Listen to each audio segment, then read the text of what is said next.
Big news today, the United States debt crisis is once again making headlines. Investors are worried about the rising national debt, and many are asking the same question: is Bitcoin the new safe haven? The United States debt has reached record levels, trillions upon trillions keep piling up, and the interest payments alone are massive. This is shaking confidence in traditional finance and creating fear in the global markets. People are starting to ask hard questions. Can the United States sustain this level of borrowing?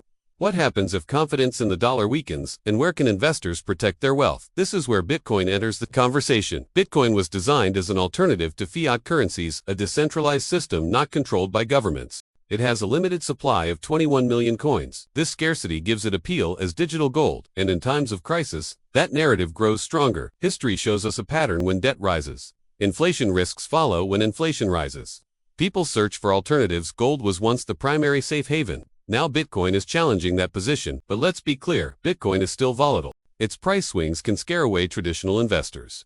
Critics argue it's too risky to be a safe haven. Supporters say volatility is the price of growth in recent years. We've seen a shift. Institutions are buying Bitcoin, pension funds, hedge funds, even corporations. They are treating Bitcoin as a hedge against dollar weakness. This adds credibility to the safe haven narrative. Meanwhile, global trust in fiat money is eroding. The dollar remains dominant, but cracks are appearing in the system. Geopolitical tensions add fuel to the fire, and Bitcoin stands ready as an alternative. Look at emerging markets. Countries with debt crises of their own citizens often turn to Bitcoin. They use it to store value and to escape failing currencies. The United States situation is different, but the fear is the same. When confidence in money weakens, people want something beyond government control, and Bitcoin provides exactly that. Still, there are challenges. Regulation remains uncertain. The Securities and Exchange Commission debates on Bitcoin exchange-traded funds. Some lawmakers push back on crypto adoption, but the trend is clear: Bitcoin is becoming mainstream. So what does this mean for investors today? It means the debate is heating up. It means Bitcoin is moving from speculation to protection. It means a new narrative is forming: the safe haven of the digital age. Remember this: the debt crisis is not just numbers on paper. It affects inflation, interest rates, and global trade. Every decision by the United States government has consequences, and investors worldwide are watching closely. If trust in the dollar declines, Bitcoin stands to benefit. If confidence remains, Bitcoin still grows as part of a diversified portfolio. Either way, Bitcoin has entered the safe haven conversation for citizens.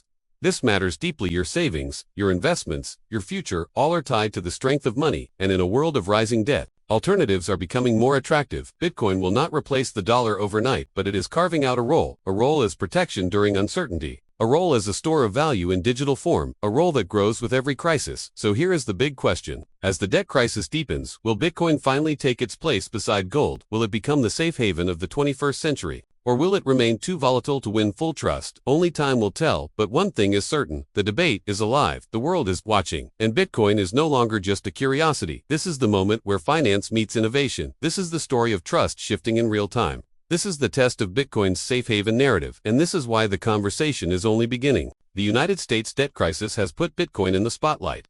As the future unfolds, investors will need to decide: stick with the old system or embrace the new alternative.